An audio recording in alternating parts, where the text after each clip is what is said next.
I want to thank everybody for joining with us today. I especially want to thank everybody flanked beside me and around me for their constant ability to step forward and help Texas respond to these challenges, as well as everybody behind the cameras who are working every single day around the clock to help their fellow Texans in need, regardless of the type of disaster that may be taking place.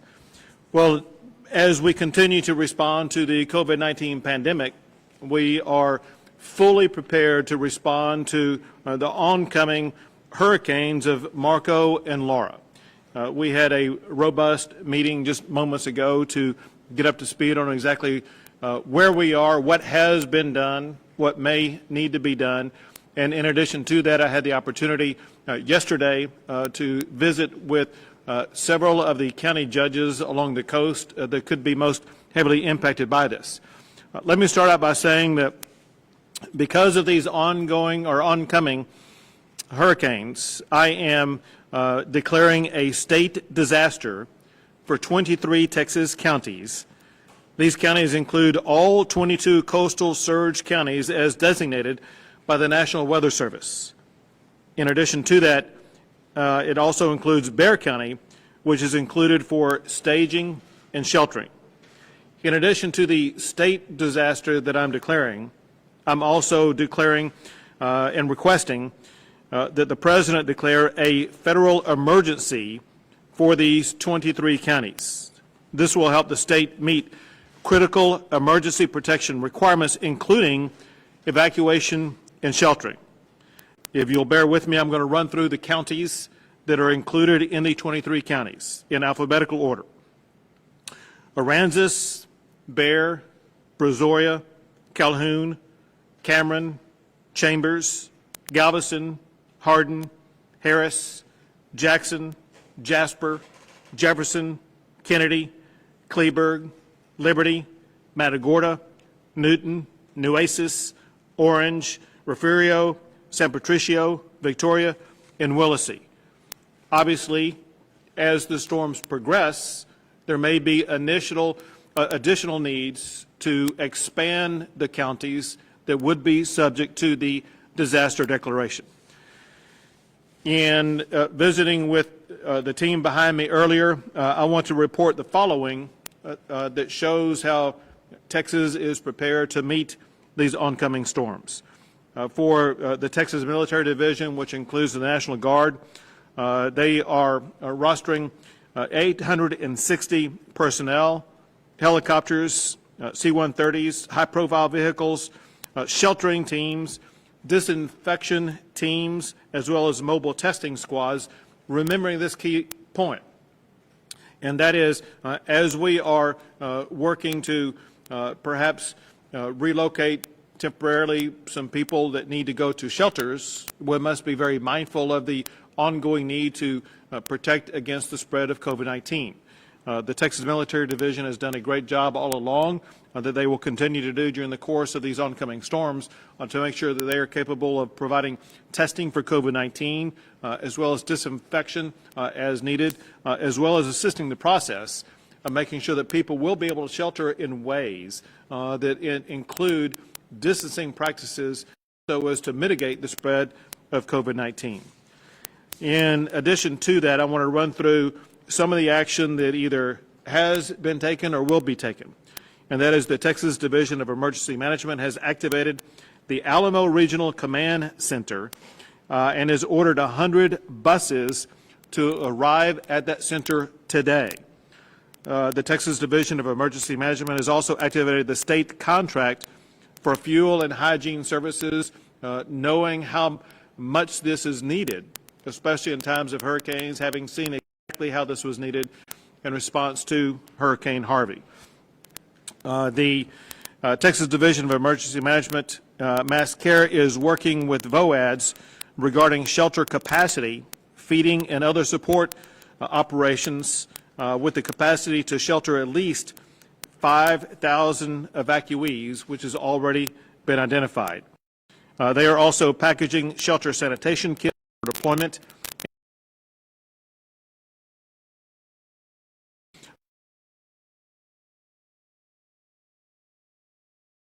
35 swift water boat squads along the Texas coast, and 3 high-profile vehicles. The Texas Department of State Health Services has activated 50 ambulances and medical incident support personnel. They also have identified 2 current COVID facilities that can be converted into medical shelters, one in San Antonio and one north of the Houston area, to make sure that we will be able to continue to provide for the needs of anybody who may have COVID challenges. The Texas Department of Transportation has identified high-profile vehicles to support evacuation as well as response, and they have 7 miles of water barriers as well as contractors on call in the event that flooding occurs, especially on Interstate 10 near Winnie, and people may recall in past hurricanes and some other storms that we've had, I-10 in that region can be submerged underwater, and we are prepared for that possibility, especially with it looking like the 2 storms may each cross near the Texas border with Louisiana. The Texas Health and Human Services Commission has activated the state ice and water contract. The Texas Department of Public Safety has rostered their Marine Swift Water Rescue Teams and helicopters with hoist capability, 4 boat squads, 1,000 highway patrol troopers as needed. The Texas Commission on Environmental Quality is fully engaged and prepared to respond as needed, especially respond to any hazardous materials that may arise, whether it be air quality or water quality. They are working with the EPA on air monitoring, and they are in contact with refineries in the area to make sure that any action that is needed will be able to be taken and taken very swiftly. The Texas Parks and Wildlife Division has assigned 65 game wardens to respond. Also, they are providing helicopters, personnel with water rescue, as well as drones and canines.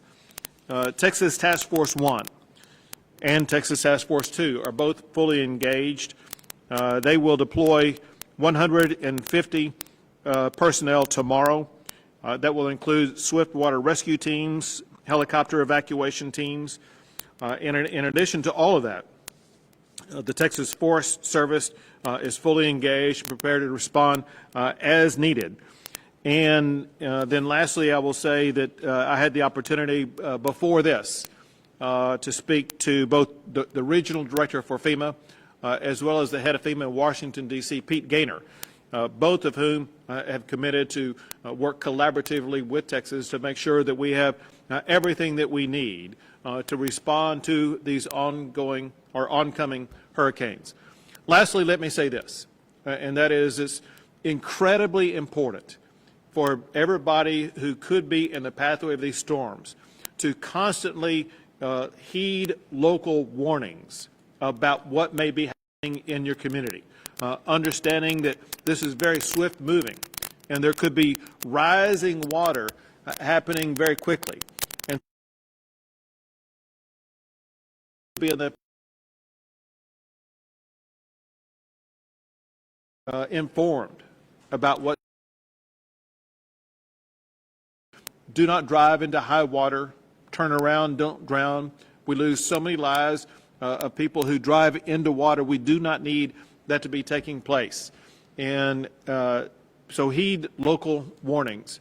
And then the last thing, and that is, as we respond to these oncoming hurricanes, it is essential that everybody in every community continue to do everything that you can to maintain your distance from others, to remember the safety practices that you have adopted over the past few months, and that is to wear a mask, to sanitize your hands, to use all the strategies that now have proven to be so successful in Texas. What we've seen over the past few weeks is an ongoing decline in the number of people testing positive for COVID-19, an ongoing decline and hospitalizations and an ongoing improvement in the COVID-19 numbers. We cannot allow these oncoming hurricanes to set us back in the advancements that we've made in combating COVID-19. With that, I will pass it to the Chief of the Texas Division of Emergency Management, Chief Nim Kidd. Thank you, Governor. And to echo the Governor's comments, I need the public to really pay attention to this storm. Right now is the time to start to prepare if you have not done so already. We've had a lot of weather briefings, the National Weather Service, National Hurricane Center, a high degree of uncertainty in the forecast of this storm. However, models do show over 15 inches of rain and potentially up to a Category 3, which would be a major disaster for us. So please, local partners, take the time to prepare now. Very appreciative of our local county judges and mayors that are totally engaged in supporting us, especially the men and women that are standing behind us, and their people that are out in the field, and all the folks that have been working in this room around the clock for a very long time now, Governor. Our team is ready. We will work on this together. Thank you, Chief. And to follow up on that, last comment, then we'll take some questions, and that is, for people who haven't heard, we are prepared, especially for Laura, to turn into a potential Category 3 hurricane by the time that it makes landfall. And there are some projections that push that onto the Texas coastline. And so this is the time when everyone needs to begin preparing for these oncoming hurricanes and make sure that you take action to save your lives. Remember, your life is far more valuable than your property. Your property can be replaced, your life cannot. Make sure you do everything you can to save your life and the lives of others. We'll take a few questions.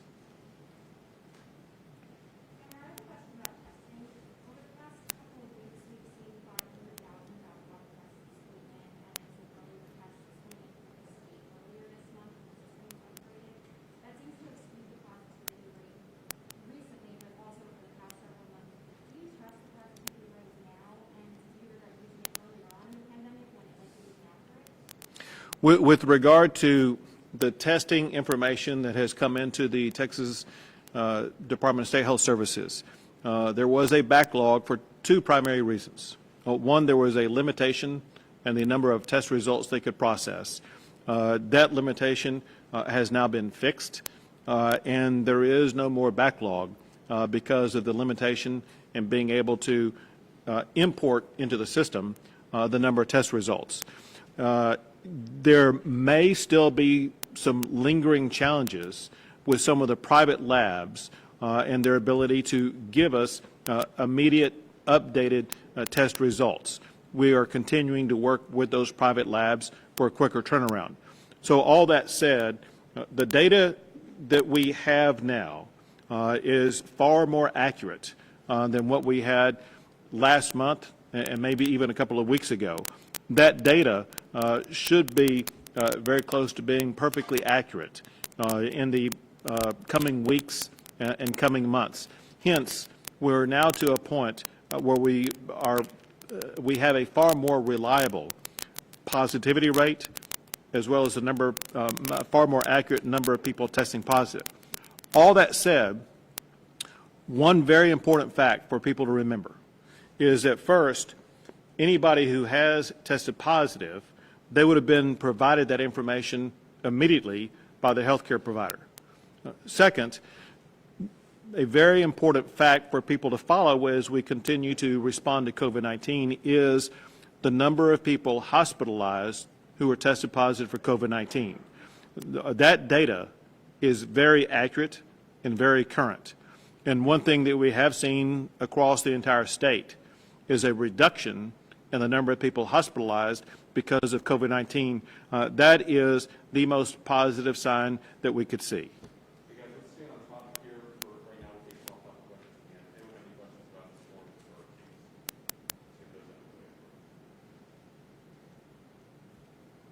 All right.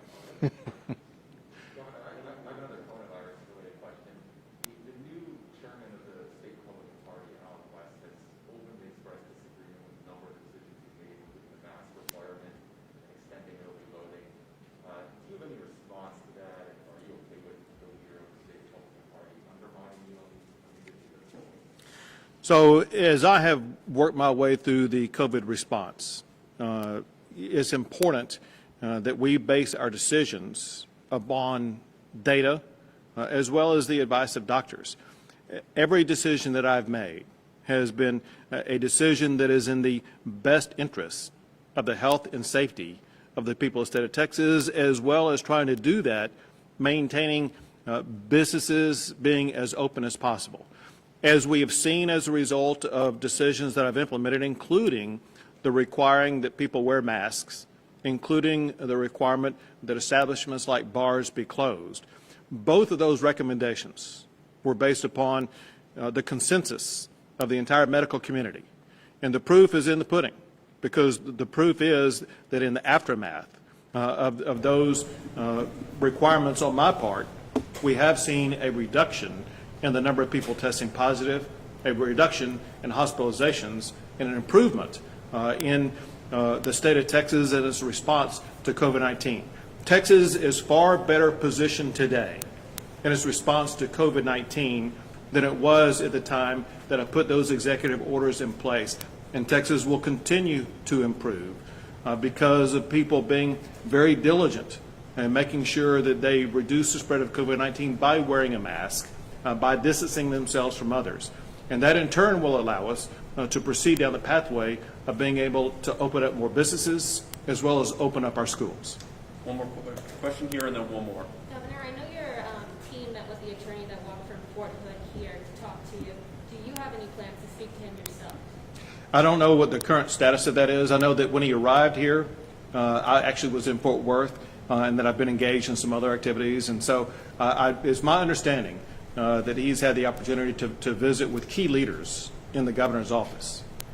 Last question. Great. We're out. Thank you.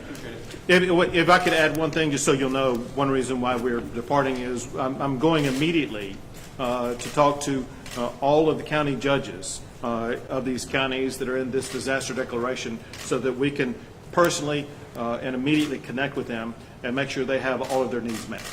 Thank you.